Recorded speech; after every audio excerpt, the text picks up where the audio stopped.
کرتا ہے، یقینی کرتا ہے کہ عبادتیں ہو رہی میری، ٹھیک ہے، تو اس بات کو ہم سمجھیں۔ تو غسل کب واجب ہو جاتا ہے وہ چیز ہم دیکھتے ہیں، تو کب غسل ضروری ہے۔ تو پہلی چیز، جنابت سے غسل واجب ہو جاتا ہے، یاد رکھیے جنابت سے غسل واجب ہو جاتا ہے، یعنی مرد اور عورت جمع کر لے، ہم بستری کر لے ایک دوسرے سے، تب بھی غسل واجب ہو، خواہ منی نکلے یا نہ نکلے، دونوں ہی شکل میں جو غسل واجب ہو جاتا ہے، ٹھیک۔ اس لیے کہ جو صحیح مسلم کی روایت میں نے ابھی آپ کے سامنے رکھی تھی کہ آپ وسلم کیا فرماتے ہیں، جب مرد کی شرمگاہ عورت کی شرمگاہ سے تجاوز کر جائے تو اس پر غسل واجب ہو جاتا ہے۔ تو یہاں یہ نہیں کہا کہ جب وہ منی خارج ہوا تو غسل واجب ہو جاتا ہے، صرف لگ جانے سے۔ دوسری ایک روایت کے الفاظ ہے، جب مرد کی ختنہ عورت کی ختنہ سے لگ جائے، ٹھیک ہے، تو پھر اس پر غسل واجب ہو جاتا ہے۔ تو سب سے پہلی چیز جس کی وجہ سے غسل ٹوٹ جاتا ہے یا ہم پر غسل واجب ہو جاتا ہے، دونوں ہی باتیں ایک ساتھ یاد رکھیں، ٹوٹ بھی جاتا ہے ان چیزوں سے اور واجب بھی ہو جاتا ہے۔ تو اگر میں کہہ رہا ہوں غسل واجب ہو جاتا ہے مطلب ٹوٹ جاتا ہے تبھی واجب ہو جاتا ہے، ٹھیک۔ تو سب سے پہلی چیز جس وجہ سے غسل ہم پر واجب ہوتا ہے وہ یہ ہے کہ جب انسان ہم بستری کر لے، جمع کر لے، چاہے منی خارج ہو چاہے خارج نہ ہو، دونوں ہی شکل میں اس شخص کو جو ہے اور اس عورت کو جو ہے، اس مرد کو مطلب شوہر کو اور اس بیوی کو، دونوں کو غسل لینا پڑے گا، یاد رکھیں۔ یہ پہلی چیز ہے جس پہ غسل ہم پہ جو ہے واجب ہو جاتا ہے، یاد رکھیں، ٹھیک۔ اسی طرح اور اگر نیند میں انسان ہو، ٹھیک، اور نیند میں انسان اور منی خارج ہو جائے، ٹھیک، مثال کے طور پر آدمی نے کوئی خواب دیکھا ہو اور خواب دیکھنے سے جس کو احتلام کہتے ہیں، بہرحال احتلام ہو جائے، اور کوئی خواب دیکھا اور خواب دیکھنے کے بعد جو ہے منی خارج ہو گیا ہو، تو یاد رکھیے اس معاملے میں غسل واجب ہے۔ ہاں اگر خواب دیکھا ہو لیکن منی خارج نہ ہوا ہو تو پھر غسل واجب نہیں، ٹھیک، لیکن اگر خواب دیکھا ہو اور منی خارج ہو گیا ہو تو یاد رکھیے یہاں بھی غسل واجب ہے، اس کو احتلام کہتے ہیں۔ تو ایک جنابت جس وجہ سے غسل واجب ہو جاتا ہے، جنابت کے اندر چاہے منی خارج ہو یا نہ ہو، دونوں ہی شکلوں میں ہو جاتا ہے، ٹھیک ہے، یا مکمل عمل ہو نہ ہو، صرف داخل کیا کسی وجہ سے اس کو دور ہٹ جانا پڑا اپنی بیوی سے، ایسے مسائل ہو سکتے ہیں ان لوگوں کے ساتھ جن کو چھوٹے بچے ہیں، ٹھیک، کہ انسان جو اپنی بیوی کے ساتھ جو ہے ارادہ کیا ہو، داخل ہوا ہو، بچہ اٹھ گیا، فلاں ہو گیا، یہ ہو گیا، تو انسان دور ہٹ جاتا ہے، لیکن اب اس پر غسل واجب ہو گیا، پھر چاہے وہ بعد میں جمع کرے یا نہ کرے غسل اس سے واجب ہو۔ ورنہ بہت سے لوگ یہ سوال کرتے ہیں ایسا ہوا میں کیا کروں، ٹھیک، تو اس پر غسل یاد رکھیے واجب ہو گیا، کیونکہ یہاں حالانکہ منی خارج نہیں ہوئی لیکن پھر بھی ہوا، ہو جائے تب بھی ہوا، یا اسی طرح احتلام ہو جائے، مطلب نیند لگی، خواب دیکھا اور خواب کے بعد منی خارج ہونا شرط ہے، یاد رکھیے، تو بھی اس کا غسل جو ہے اس پہ واجب ہوا۔ اور احتلام مرد کو بھی ہو سکتا ہے، احتلام عورت کو بھی ہو سکتا ہے، تو ان شکلوں کے اندر غسل جو ہے ایک شخص کے اوپر یا اس عورت پر یا اس مرد پر یاد رکھیے غسل واجب ہو جائیں گے، یاد رکھیے۔ اب ضروری ہے، فرض ہے اس کے اوپر کہ وہ غسل لے لے، اور یہ چیز غسل کو توڑ بھی دیتی ہے، اسی لیے اس پہ غسل واجب اور فرض ہو جاتا ہے، ٹھیک۔ نبی اکرم صلی اللہ علیہ وسلم بہرحال قرآن کی جو ایک آیت میں نے آپ کے سامنے تلاوت کی تھی، سورہ مائدہ کی آیت نمبر 6، جس میں اللہ نے فرمایا اور اگر تم جو ہے جنوبی ہو تو نہا لیا کرو، ٹھیک، اگر تم میں سے کوئی شخص جنابت کی حالت میں ہو تو وہ غسل لے لے، ایک بات یہ تھی۔ دوسرا، نبی اکرم صلی اللہ علیہ وسلم کی صحیح بخاری کی ایک روایت ہے، آپ نے فرمایا کہا جب دونوں کی شرمگاہیں آپس میں مل جائیں تو غسل واجب ہو جاتا ہے، ٹھیک، اس لیے میں نے کہا منی خارج جو ہے نا، جب دونوں کی شرمگاہیں مل جائیں تو غسل ان دونوں پر واجب ہو جاتا ہے، ٹھیک۔ تو یہ پہلی شکل تھی غسل کے لیے، ٹھیک، جس کا تعلق شرمگاہ سے تھا اور جس کا تعلق، ٹھیک ہے، منی کے خارج ہونے سے تھا، چاہے وہ بیوی سے ہم بستری کی شکل میں ہوں یا صرف ملنے سے ہو جائے کہ داخل ہوا لیکن ابھی منی نہ بھی نکلا ہو، یا انسان احتلام ہو جائے، مرد ہو یا عورت ہو، تو غسل واجب ہوا۔ دوسری شکل جس میں غسل واجب ہو جاتا ہے وہ یہ ہے کہ ماہواری یا نفاس کے خون کے بنیاد پر، ٹھیک، یا کسی کو وہ مسئلہ جو ہر عورت کو ہر مہینے ہوتا ہے، جو اللہ رب العزت کی طرف سے، بہرحال یہ ایک رحم ہے، میں اس کی تفصیلات انشاءاللہ آگے رکھنے والا ہوں، ورنہ بہت سے لوگ اس کو ایک سزا سمجھتے ہیں اور اس کے پیچھے ایک عقیدہ بھی ہوتا ہے لوگوں کا۔ وہ عقیدہ یہ ہے چونکہ حوا نے جو ہے آدم کو بہکا، اس طرح سے بہرحال ایک عقیدہ عموماً ہوتا ہے، چلن میں ہے، میں جانتا ہوں کہ حوا نے چونکہ آدم کو بہکایا تھا تو ماہواری کا خون جو اس کو مینسس ہوتا ہے وہ اللہ نے سزا کے طور پر دیا بول کر ایسا عقیدہ افسوسناک باتیں مسلمان عورتیں رکھتی ہے، ٹھیک، جب کہ یہ اللہ کی طرف سے ایک رحم ہے، اس لیے کہ اس کے رحم ہونے کی دلیل یہ ہے کہ جب عورت کو اولاد پیدا ہونے والی ہوتی ہے تو یہ خون آنا بند ہو جاتا ہے، اسی لیے کہ اسی جگہ سے پھر بچے کی ناف جڑ جاتی ہے اور مکمل خون کا دوران وہاں سے شروع ہو جاتا ہے۔ تو یہ رحم ہے اللہ کی طرف سے، ایک اولاد کی پیدائش سے پہلے اللہ اس کے رحم کو تیار کر دیتا ہے۔ یہ خون جو حیض میں نکلتا ہے، جب انسان کو اولاد ہونے والی ہوتی ہے تو عورت کا خون بند ہو جاتا ہے، تو درخت بند نہیں ہوتا، وہی خون جا کے اس کی ناف سے لگ جاتا ہے اور اس کی باڈی میں، اس بچے میں سرکولیشن میں آ جاتا ہے. سمجھے آپ؟ تو یہ رحم ہے. تو جہاں عیسائیت کے نزدیک اور یہودیوں کے نزدیک حیض آنا سزا ہے عورت کو، اور دیگر تقریباً تمام مذاہب میں یہی معاملہ ہے. جس کی بنیاد پر حیض آتا ہے تو عورت کو گھر سے الگ کر دیتے ہیں، اس کے ہاتھ کا کھانا نہیں چلتا، پانی نہیں چلتا. شریعت نے یہ بتایا کہ یہ تو عورت پر اللہ کا رحم ہے کہ اس نے جو ہے اولاد کی پیدائش سے پہلے اس کو تیار کر دیا. بہرحال چلیے، تو حیض اور نفاس کے خون کے آنے سے جو ہے یاد رکھیے غسل واجب ہو جاتا ہے. یہ دوسری شکل ہے. ٹھیک ہے، اس لیے کہ اللہ رب العزت جو اس کے تعلق سے سورہ بقرہ سورہ نمبر 2 آیت نمبر 222 میں فرماتا اور کہتا ہے فَاعْتَزِلُوا النِّسَاءَ فِي الْمَحِيضِ وَلَا تَقْرَبُوهُنَّ حَتَّى يَطْهُرْنَ فَإِذَا تَطَهَّرْنَ فَأْتُوهُنَّ مِنْ حَيْثُ أَمَرَكُمُ اللَّهُ. دیکھیے آیت کا ترجمہ یہ ہے، حیض کے دنوں میں عورتوں سے الگ رہو اور پاک ہونے تک ان کے قریب نہ جاؤ، جب پاک ہو جائے تو جہاں سے تمہیں اللہ نے حکم دیا ہے جا سکتے ہو. تو یہاں دیکھیے دوسری بات آ گئی کہ اگر عورت کو حیض آ جائے تو انسان اس کا غسل اس پہ واجب ہو جاتا ہے. اور ایک بات یہ بھی پتہ چلی کہ اس دوران آدمی جو ہے عورت سے ہم بستری نہیں کر سکتا ہے نا، کیوں؟ تو یہاں کیا بیان کیا؟ تو الگ رہو. تو یہ الگ اسی معنی میں ہے، یاد رکھیے کہ اس سے ہم بستری نہ کرو. اس معنی میں نہیں ہے کہ ان کو گھروں سے نکال دو یا خود گھر سے نکل جاؤ، یقیناً اس معنی میں نہیں، یا ان کو الگ کمروں میں کر دو اور خود الگ کمروں میں، اس معنی میں نہیں ہے. اس لیے کہ نبی اکرم صلی اللہ علیہ وسلم کی زندگی سے ہم کو دیکھنا پڑے گا کہ اس آیت پہ آپ نے کیسا عمل کیا. اپنی عقلیں نہیں، چونکہ ظاہر تو ایسی دکھ رہا ہے کہ ان کو الگ رہو، ہے نا، تو ہم سمجھے الگ سے یہاں مراد نبی اکرم صلی اللہ علیہ وسلم کے تعلق سے ماں عائشہ فرماتی ہے کہ نبی اکرم صلی اللہ علیہ وسلم میرے مانڈی پر لیٹتے اور تلاوت قرآن کرتے جبکہ میں حیض کی حالت سے ہوتی. تو الگ کرنے سے مراد کیا ہے؟ ہم بستری مت کرو، بس یہ معنی ہے. الگ کر دو سے مراد الگ گھر الگ کمرہ نہیں ہے، ہوتا تو آپ کیوں پڑھتے. اسی طرح وہ کہتی ہے کہ میں حیض کی حالت سے ہوتی اور نبی اکرم صلی اللہ علیہ وسلم مجھ سے ایک بار کہا کہ مسجد جا کر چٹائی لا، بچھانے کی جو ہوتی. تو میں نے کہا اللہ کے رسول میں تو حائضہ ہوں. تو کہا کیا حیض تیرے ہاتھ میں آتا ہے؟ مطلب ناپاک نہیں ہے، تم جا کے لا سکتے، تمہارا ہاتھ ناپاک نہیں ہے، اس کی وجہ سے تم نماز ادا نہیں کر سکتی ہو. لیکن اس کا ہرگز مطلب نہیں ہے کہ تم نجس ہو چکے ہو، اس لیے کہ مومن نجس نہیں ہوتا، یاد رکھیے. ہاں مشرک جو ہے ظاہری اعتبار سے نہیں لیکن اس کے عقیدے کے اعتبار سے نجس ہے. مشرک بھی ظاہری نجس نہیں ہوتا، یاد رکھیے کہ آپ اگر انما المشرکون نجس قرآن نے کہا کہ مشرک نجس ناپاک پلید ہے تو اس کا مطلب وہ ظاہری نہیں ہے، ظاہری غلاظت نہیں ہے، اس کا مطلب یہ اس کے عقیدے کی وجہ سے وہ نجس ہے. تو مومن اپنے عقیدے کی وجہ سے کبھی ناپاک نہیں ہوتا، نجس نہیں ہوتا، یاد رکھیے. ٹھیک ہے، تو کہا کیا حیض تیرے ہاتھ میں آتا ہے؟ مطلب میں تو ہاتھ کی بات کرنا، ہاتھ تو پاک ہے تیرے، وہ اٹھا کے لانے میں کیا حرج ہے. ٹھیک ہے، تو یہ روایتیں اس کی دلیل ہے، یاد رکھیے. اسی طرح ماں عائشہ رضی اللہ عنہ فرماتی ہیں کہ آپ صلی اللہ علیہ وسلم کی میں کنگھی کرتی، سر میں تیل لگاتی، آپ کا سر دھوتی جب کہ میں حیض کی حالت سے ہوتی. تو الگ کر دو میں مراد کمرہ الگ گھر الگ نہیں ہے، صرف ہم بستری نہیں کرنا، اس لیے کہ اس حالت میں آپ کا سر دھو رہی ہے، وہ آپ کے سر میں تیل لگا رہی ہے، سر کی مالش کری. اسی طرح میمونہ رضی اللہ عنہا جو امہات میں سے یہ بھی ہے، وہ کہتی ہے کہ میں نبی اکرم صلی اللہ علیہ وسلم میرے پاس ہوتے اور فجر سے پہلے آپ کچھ نمازیں پڑھتے تو جو چادر میں حیض کی حالت میں ہوتی اوڑھی ہوئی ہوتی، اسی چادر کا ایک حصہ لے کے نبی اکرم صلی اللہ علیہ وسلم اس پر نماز پڑھتے.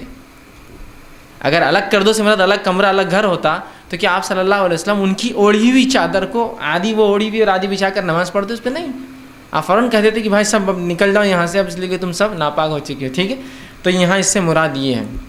ورنہ بہت سی جگہ یہ ہوتا ہے کہ لوگوں کو عورتوں کو الگ کر دیا جاتا ہے، ایسا کوئی مسئلہ نہیں یاد رکھیے. ٹھیک ہے، الحمدللہ.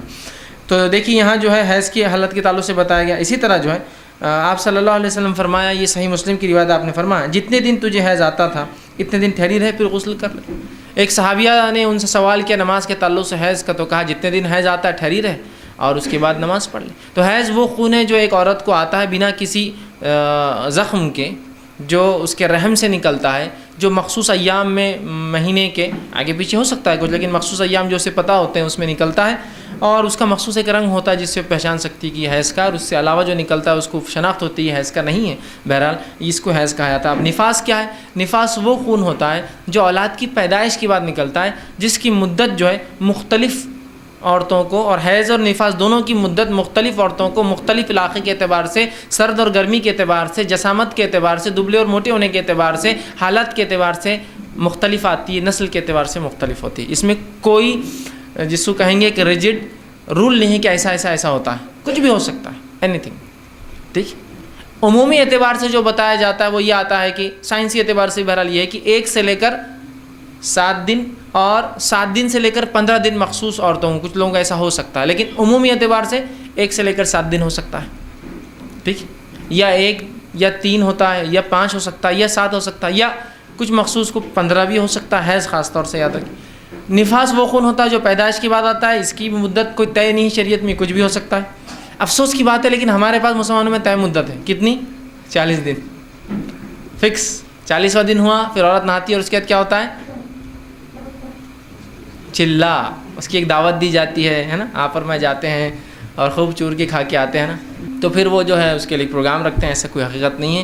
اور ایسا کتنی بار ہوتا ہے کہ عورتوں نے، گھر کی بڑی عورتوں نے، اور میں اکثر یہ کہتا ہوں بہرحال عورتیں اس کو برا نہ لگنے دیں اور مجھ سے بدلہ لینے کی نہ ٹھان لیں، بہرحال ایک عام بات بہرحال میں بولتا ہوں، اور بالخصوص بوڑھی عورتیں بہرحال میرے سے بدگمان نہ ہوں، میں تو ان کی دعاؤں کا جو ہے طالب ہوں، لیکن بہرحال جو دین ہمارے پاس چلتا ہے اس دین کو میں اپنی زبان میں کہتا ہوں بوڑھیوں کا دین۔ ہمارے پاس جو اسلام ہے وہ بوڑھی عورتوں کا اسلام ہے۔ شادی ایسی کیوں؟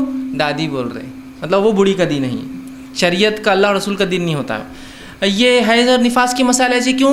دادی اماں، پھپھو اماں، یہ اماں، وہ خالہ، وہ تائی، وہ چچی، وہ بوڑھی عورت، وہ انہوں ایسا بولتے تو وہ کرنا ہے۔ شریعت تو نہیں بولتی، نہیں پھر بھی ہم 40 دن کا ہی رکھیں گے۔ کیوں؟ انہوں بول رہے ہیں 40 دن تک عورت ناپاک رہتی، کیوں؟ شریعت میں تو ناپاکی ہے ہی نہیں، انہوں بول رہے ہیں نا بڑے، اس میں مردوں کو مداخلت نہیں ہے، عورتوں کا دین رہتا ہے۔ یہ شادی سے پہلے ایسے رسومات کیوں؟ نہیں دادی بول رہے تھے اس کے بغیر تو ہو ہی نہیں سکتا، نانی بول رہے تھے۔ تو ہمارے پاس جو ایگزسٹنگ ریلیجن چلتا ہے اسلام، وہ بوڑھیوں کا دین ہے، وہ دین نہیں ہے جو اللہ نے بھیجا اپنے نبی کے ذریعے محمد صلی اللہ علیہ وسلم، اور جو صحابہ کے ذریعے ہم تک پہنچا، وہ دین نہیں ہے، یہ بوڑھی عورتوں کا دین ہے۔ وہ جو بولیں گی وہ ہوگا، صحرا باندھ دو تو باندھنا ہے، دادا تو نہیں بڑھ، لیکن دادی کی بڑی خواہش ہے مرنے سے پہلے کہ پوتے کو جو ہے صحرے میں دیکھ لیں۔ ان کو یہ خواہش نہیں ہے کہ جو اب جانے کا وقت ہے کم از کم اب تو کتاب و سنت پہ آ جاؤں، لیکن مرتے وقت یہ خواہشات پوری واقعی مرنے تک اپنی بہوؤں کو ڈکٹیٹ کرتے رہیں گے کہ حیض اور نفاس کے مسائل وہ ہیں جو میں بتاؤں گی، شریعت کے مطابق نہیں۔ ہمارے خاندان میں 7 دن عورت حائضہ رہتی ہے تو 7 دن رہو، آتا ہے نہیں آتا رہو، بس سمجھ رہے آپ بات کو؟ بوڑھیوں کا دین، ٹھیک۔ تو بہرحال میں عورتوں کے خلاف بھی نہیں ہوں، بالخصوص بوڑھی عورتوں کے نہیں، لیکن میں یہ کہنا چاہتا ہوں کہ عورتیں اگر علم نہ ہو تو خواہ دین میں تبدیل لانے کی کوشش نہ کرے، اور یہ جسارت بہت بڑی چیز ہوں گی آخرت کے اعتبار سے، یاد رکھیے کتاب و سنت کے مطابق۔ اور افسوس ہمارے پاس جو طہارت کے مسائل اکثر چلتے ہیں، وہ طہارت کے مسائل کتاب و سنت کے مطابق میں کہہ رہا ہوں نہیں ہیں، وہ اکثر طہارت کے مسائل یا تو یہودی روایتوں کی بنیاد پر ہیں یا نصرانی روایتوں کی بنیاد پر، جس کو اسرائیلیات بولتے ہیں۔ اسرائیلیات کے مطابق ایک عورت 40 دن تک جو ہے نفاس کی حالت میں رہتی ہے اور 40 دن پاک ہوتی ہے، یہ بائبل کی روایت ہے 40 کے لفظ کے ساتھ۔ مسلمانوں میں مین و نان لے لیا، نبی اکرم صلی اللہ علیہ وسلم کیا فرمانے؟ خون آئے تو ٹھہری رہے، رک جائے تو غسل کر لے، ختم۔ غسل کتنا سادہ ہے، عورت، زمین، زمانہ، حالات سے تمہارے جو بھی حالات ہو، آئے تو مت پڑھو، رک جائے تو پڑھ لو، مطلب غسل کر لو، پاک ہو گئی۔ تو اب انسان کو اولاد پیدا ہوئی، ایک عورت کو 10 دن خون آیا، 11 دن بند ہو گیا، 12 دن نہیں آیا، ختم، غسل ہو گیا، نماز شروع ہو گئی۔